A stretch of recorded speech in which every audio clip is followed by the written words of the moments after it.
આજે એક એવા સમાચાર આવ્યા છે જેનાથી આખા બિશ્નોઈ ગેંગની ઊંઘ હરામ થઈ ગઈ છે। તારીખ 19 નવેમ્બર 2025ના રોજ ગેંગસ્ટર લોરેન્સ બિશ્નોઈના નાના ભાઈ અનમોલ બિશ્નોઈને અમેરિકાથી ભારત ડિપોર્ટ કરવામાં આવી રહ્યો છે। આ ભારતીય તપાસ એજન્સીઓ માટે એક મોટી સફળતા છે, કારણ કે અનમોલ અનેક હાઈ પ્રોફાઇલ કેસમાં મુખ્ય આરોપી છે। गैंगस्टर लॉरेंस बिश्नोई के भाई अनमोल बिश्नोई से जुड़े मामले में एक बड़ी खबर आ रही है।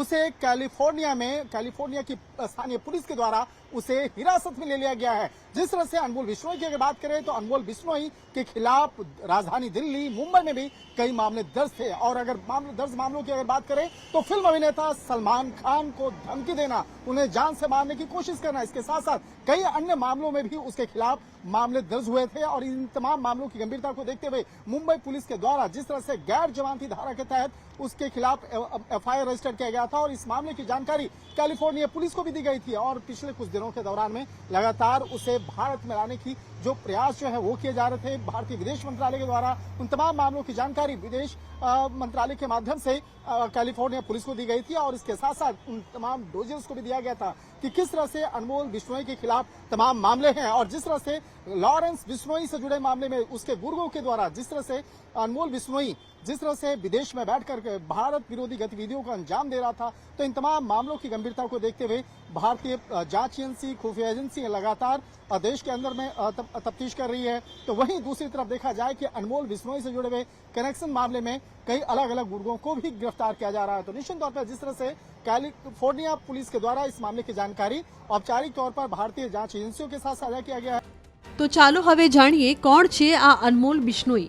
અનમોલ બિશ્નોઈ પંજાબના ફાઝિલકા જિલ્લાનો રહેવાસી છે, જે જેલમાં બંધ ગેંગસ્ટર લોરેન્સ બિશ્નોઈનો નાનો ભાઈ છે। અનમોલ વિદેશથી બિશ્નોઈ ગેંગના ઓપરેશન્સ જેમ કે એક્સટોર્શન, ધમકીઓ અને હત્યાઓ જેવા મોટા ગુનાઓને અંજામ આપતો હોવાના આરોપ છે, જેને લઈને અનમોલની સામે ભારતમાં લગભગ 18થી વધુ કેસ નોંધાયેલા છે। એનઆઈએ તેના પર 10 લાખ રૂપિયાનું ઇનામ પણ જાહેર કર્યું હતું। અને હાલમાં 3 સૌથી મોટા કેસ જેના માસ્ટર માઇન્ડ તરીકે તેનું નામ આવે છે, જેમાં પહેલો કેસ બાબા સિદ્દીકી હત્યાકાંડ। મુંબઈમાં એનસીપી નેતા અને પૂર્વ મંત્રી બાબા સિદ્દીકીની ગોળી મારીને હત્યા કરવામાં અનમોલને મુખ્ય કાવતરાખોર માનવામાં આવે છે। મુંબઈ પોલીસની ચાર્જશીટમાં તેને માસ્ટર માઇન્ડ ગણાવ્યો છે। બીજો કેસ સલમાન ખાનના ઘર પર ગોળીબાર। એપ્રિલ 2024માં બોલિવૂડ અભિનેતા સલમાન ખાનના બાંદ્રા સ્થિત ઘર પર ફાયરિંગ થયું હતું। આ આખું કાવતરું અનમોલે જ ઘડ્યું હતું। ત્રીજો કેસ સિદ્ધુ મૂસેવાલા હત્યાકાંડ। મે 2022માં પંજાબી ગાયક સિદ્ધુ મૂસેવાલાની હત્યામાં હથિયારો અને લોજિસ્ટિક સપોર્ટ આપવાનો આરોપ। આ સાથે જ અન્ય કેસમાં એક્સટોર્શન, ધમકીઓ અને આતંકવાદી પ્રવૃત્તિઓ શામેલ છે। કેવી રીતે થઈ અમેરિકાથી અનમોલની ડિપોર્ટેશનની પ્રક્રિયા? અનમોલે 2022માં નકલી પાસપોર્ટથી ભારત છોડ્યું અને નેપાળ ગયો, નેપાળથી દુબઈ અને દુબઈથી કેન્યા ભાગ્યો અને અંતે અમેરિકા ગયો। નવેમ્બર 2024માં અમેરિકામાં ગેરકાયદેસર પ્રવેશના આધારે કેલિફોર્નિયાથી અનમોલની અટકાયત કરવામાં આવી। આ મામલે ભારતે ઇન્ટરપોલ રેડ નોટિસ જાહેર કરીને એક્સ્ટ્રાડિશન રિક્વેસ્ટ મોકલી। અને જો કે અનમોલે અમેરિકામાં અસાઇલમની માંગ કરી હતી, પરંતુ અમેરિકા તરફથી અસાઇલમની રિક્વેસ્ટને પણ ફગાવી દેવામાં આવી।